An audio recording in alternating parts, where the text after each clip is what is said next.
I still remember the exact moment I realized something was wrong. It was a Tuesday morning, and I was sitting at my desk in our accounting department, staring at a spreadsheet that just didn't make sense. The numbers were off, tiny discrepancies, but enough to raise eyebrows. That's when Jessica, our head accountant, walked past my desk with this smile that didn't reach her eyes.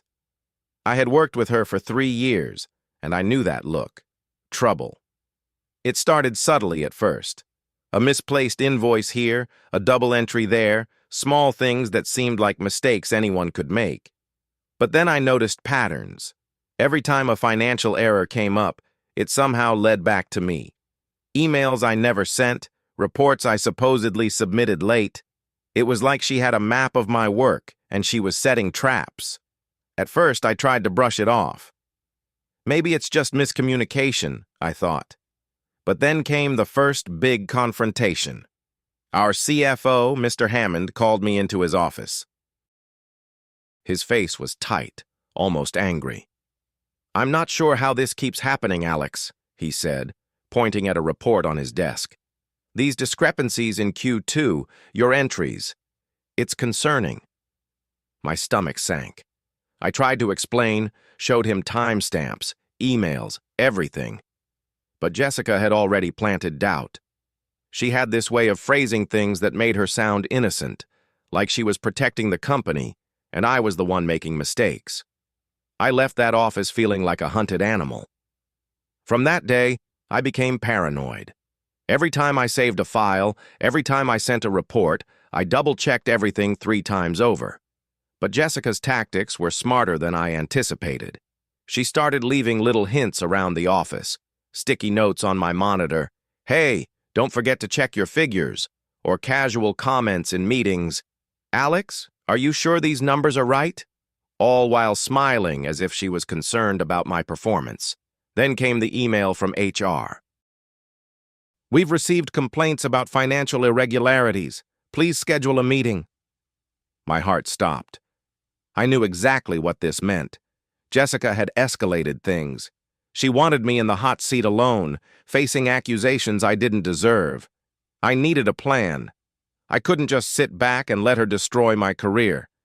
So I started going through every record I could get my hands on. Bank statements, ledger entries, invoices, every single detail. And then I found it. A tiny series of manipulations she had made over the last 6 months. Reversed entries, deleted logs, falsified approvals. It was subtle, but deliberate. She was trying to make herself look perfect while framing me for mistakes I didn't make. I knew confronting her directly would be dangerous.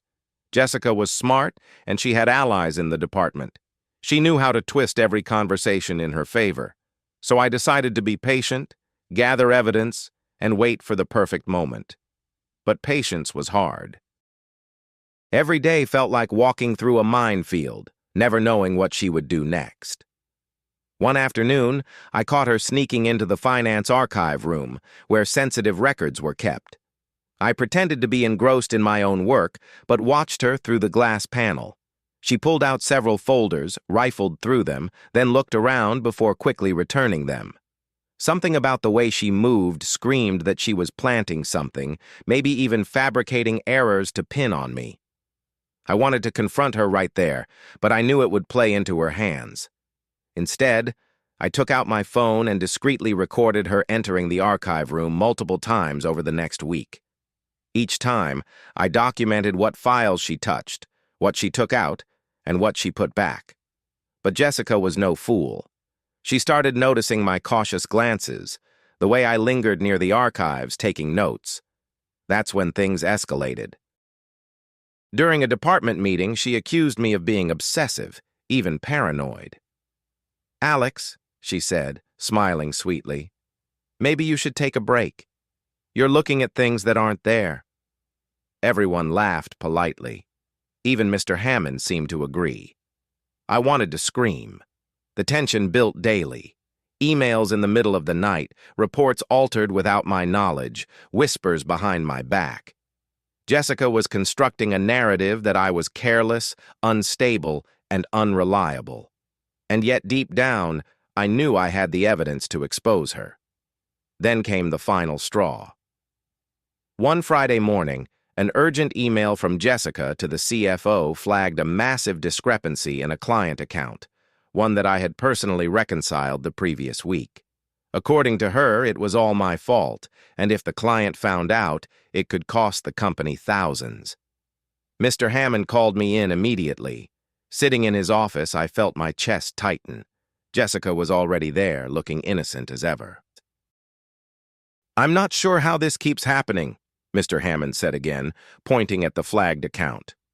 Jessica nodded, subtly reinforcing the blame.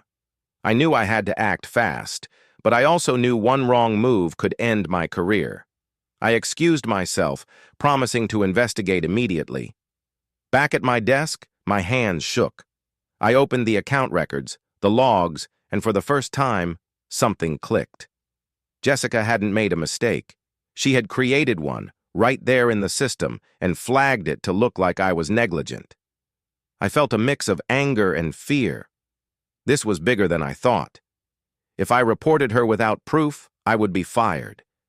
If I waited too long, she might destroy the evidence. I needed a strategy, a way to catch her red-handed and protect myself at the same time. And then it hit me. The security cameras in the office archives. They were supposed to be for general monitoring, but I remembered seeing the timestamps when she entered. If I could get access to those tapes, I could prove she was manipulating files, planting errors, framing me. It was risky. If she caught me snooping, she would escalate immediately. I spent the weekend thinking, planning, and preparing. Monday morning, I had a clear path. I would need to retrieve the footage without anyone noticing, correlate it with my records, and build a timeline that was indisputable. But even as I planned, a nagging thought lingered. What if she anticipated this? What if this entire trap was a game, and I was just another piece on her board? Monday came, and the office felt unusually tense. Jessica greeted me with that same fake smile, but there was something different in her eyes, a flicker of suspicion. She knew I was onto her. As I approached the security room, pretending to check a routine log, I noticed the door slightly ajar. Inside, I could see the monitors, rows of surveillance footage. I hesitated for a second, knowing that if anyone saw me, it would be game over. Taking a deep breath, I slipped inside. And that's when it happened. The door clicked behind me. A voice, cold and sharp, said, "Looking for something, Alex?" I froze. I slowly turned toward the voice, trying not to show the panic that was rising in my chest. And there she was, Jessica, leaning against the doorframe, her usual smile plastered on her face. "You really think you can outsmart me?" she said, almost teasingly. I swallowed hard. She had caught me sneaking into the security room, just like I feared. "Look, Jessica," I said, trying to keep my voice calm. "I just want to understand these discrepancies. Someone's manipulating files, and it's putting me at risk." Her eyes narrowed slightly, but her smile never faded. "Manipulating files? Oh, Alex, you really think this is about you?" She stepped closer, her heels clicking against the tile floor. "You're so dramatic sometimes. Maybe you should calm down before you make things worse." I could feel my hands trembling, but I forced myself to stay composed. "I have records, Jessica. I know exactly what's been happening. I can prove it. You don't want this getting messy." She tilted her head, pretending to think. "Prove it? And what if I already have my own proof? You really think HR or the CFO would believe you over me?" It was true. Jessica had been planting doubt in everyone's mind for months. I realized then that even if I got the footage, even if I had all the records in the world, I needed more than proof. I needed timing, the right moment, the right audience, and the element of surprise. Otherwise, she'd twist it around and make me the villain. As she walked past me toward the monitors, I noticed her glance at the tapes. My heart raced. "Don't even think about deleting anything," I said, my voice firmer than I felt. She paused just for a second, and I caught that flicker of hesitation. That was my opening. I moved closer, pretending to review the footage casually. My hand hovered over the mouse, ready to make a copy, but I needed to be careful. One wrong click, and she would know I was onto her. My eyes scanned the monitors, folders she had touched, timestamps of her entries, and something else. A folder labeled Audit Confidential that wasn't supposed to be accessed by anyone but the CFO, and she had touched it multiple times. Suddenly, my phone buzzed in my pocket, a text from my colleague Mark, who had been quietly helping me gather evidence. "Are you in? Don't get caught. She's watching." I swallowed. Mark had agreed to help after I showed him the preliminary discrepancies. He didn't trust Jessica either. We had started our own little investigation, keeping it off the official radar. "Maybe you're overthinking this," Jessica said, still leaning against the desk. I didn't respond. I had to focus. My eyes darted to the security logs on the screen. Every timestamp matched my records. She couldn't deny it if I captured it all. Then something unexpected happened. The door to the room opened behind her and I froze. A shadow filled the doorway. It wasn't Jessica. It was Mr. Hammond. His expression was unreadable, but he was looking at both of us. "Alex," he said slowly, "what exactly are you doing in here?" Jessica straightened instantly, turning on her charm. "Oh, Alex was just reviewing some routine footage. I thought it might help him understand the discrepancies he's been worried about." I forced a smile, though my pulse was racing. "Yes, Mr. Hammond. I wanted to cross-check some accounts." He nodded slowly, but I could see the suspicion in his eyes. Jessica, sensing that his attention was divided, took the opportunity to step closer to me. "You see? Nothing to worry about.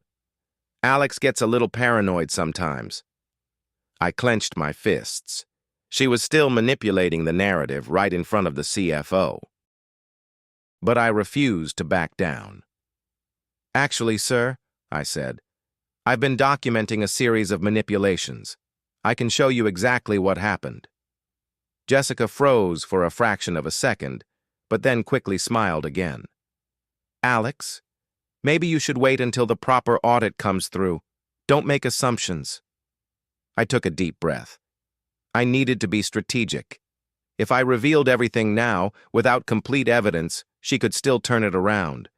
But if I waited too long, she could erase the evidence or create more false records. Timing was everything. "I understand," I said slowly, "but I need to make sure my side is protected. I can show you the records, step by step, without disrupting anything else." Mr. Hammond raised an eyebrow. "Step by step?" he asked. Jessica gave me a warning glance, subtle but clear. "Don't even think about it." I knew she was testing me, trying to see how far I would go, but I had made up my mind. I was going to capture her in the act. That afternoon, I set up a careful plan. I would access the main server when she was away in a meeting and create an unalterable copy of the manipulated files. Then, I'd correlate it with the security footage and timestamps. But the risk was enormous. If Jessica suspected, she could alert HR, and I'd be accused of tampering with company systems. As I started executing the plan, my phone buzzed again. Mark's message read, "She's moving the files now. Be ready." My stomach dropped. She had noticed I was onto her. Everything had to happen fast.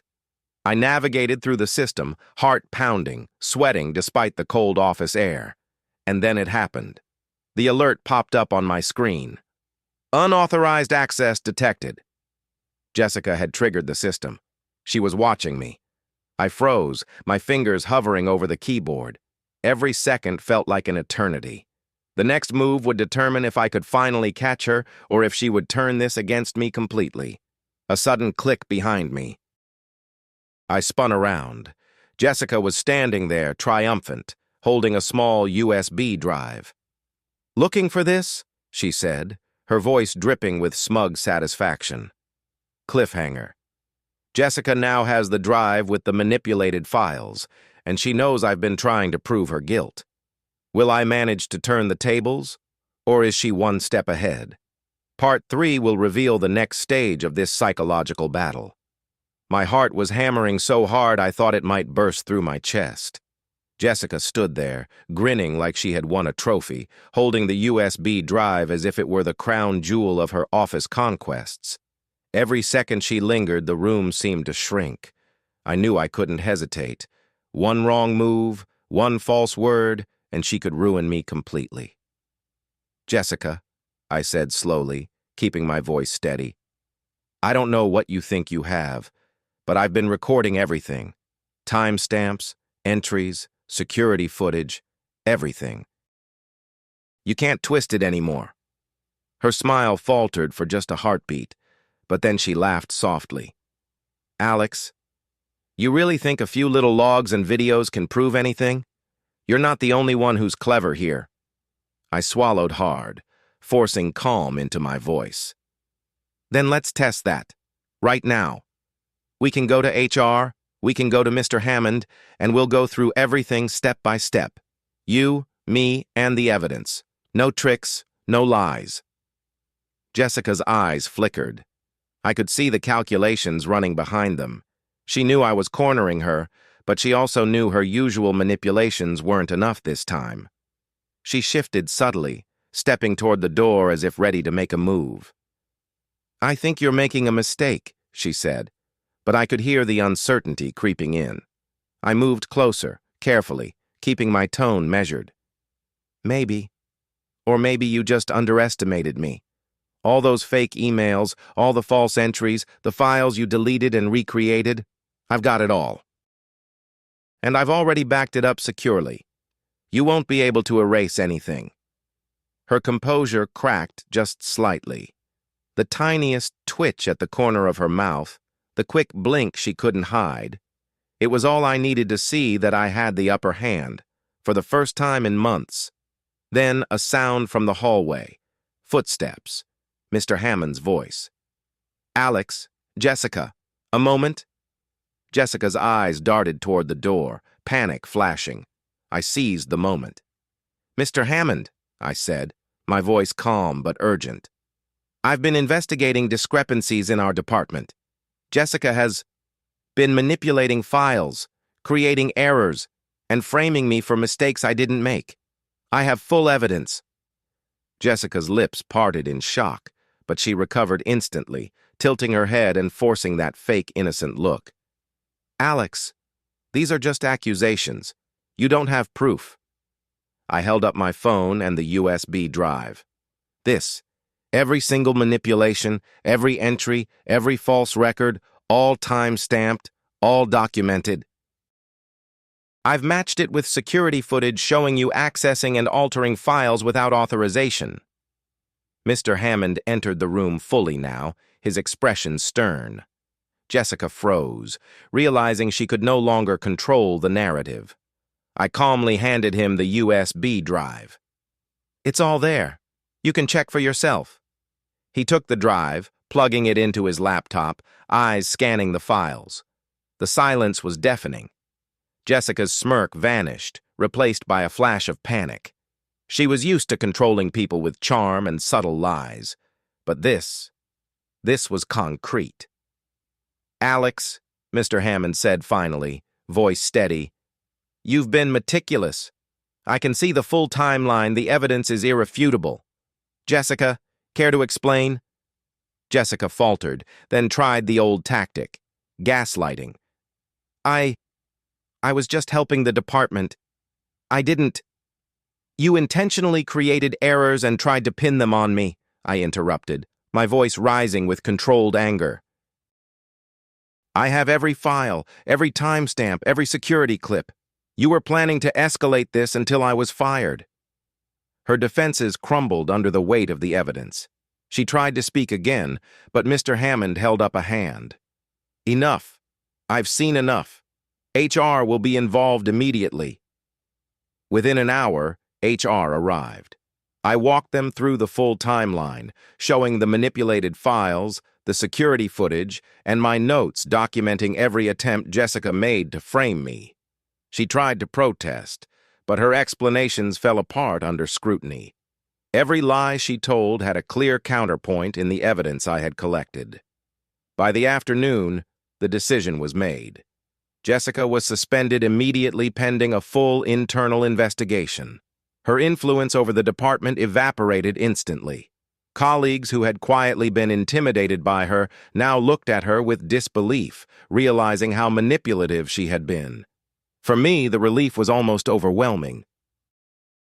Months of paranoia, stress, and fear lifted like a weight off my shoulders. But it wasn't just relief. I felt vindicated. I hadn't just survived her manipulations. I had outsmarted her. And for the first time in a long while, I felt a sense of control over my own career again. Still, there was an aftermath to navigate. The department had to rebuild trust, and I had to carefully manage relationships with colleagues who had been subtly swayed by Jessica's narrative. Some were genuinely shocked, others embarrassed, and a few quietly admitted they had suspected something was off, but didn't know how to act. I also had to reflect on myself, how easily someone could manipulate reality in an office environment, and how important it was to maintain vigilance, not just in accounting, but in every workplace interaction. It was a harsh lesson, but an invaluable one. In the weeks that followed, HR finalized the investigation. Jessica's manipulations were thoroughly documented. The company implemented stricter auditing controls and better security protocols to prevent future tampering. My reputation, once on the brink of ruin, was restored completely. Even Mr. Hammond personally congratulated me for handling the situation with intelligence, patience, and professionalism. Looking back, I realized the real victory wasn't just proving Jessica wrong, it was learning how to navigate office politics, psychological manipulation, and high-stakes pressure without losing my integrity. I'd been tested in ways I never expected, but I came out stronger. And as for Jessica, she eventually resigned before the final disciplinary hearing, trying to salvage some semblance of her career elsewhere. But the damage was done, and everyone knew the truth. What she underestimated most was that evidence, preparation, and a clear mind could beat charm, manipulation, and deceit, even in a high-pressure corporate battlefield. As I sat back at my desk that last Friday, reviewing the spreadsheets she had once tried to weaponize against me, I finally allowed myself to breathe. The tension, the fear, the paranoia, it was over. I had survived, and I had won. But I also knew one thing for sure. In the corporate world, vigilance was everything. One small misstep could have cost me everything. And if there was one lesson I would never forget, it was this: never underestimate the quiet observer. The office was calm again, but I knew that some battles never really end. They just pause, waiting for the next unsuspecting target. And now, I was ready for whatever came next.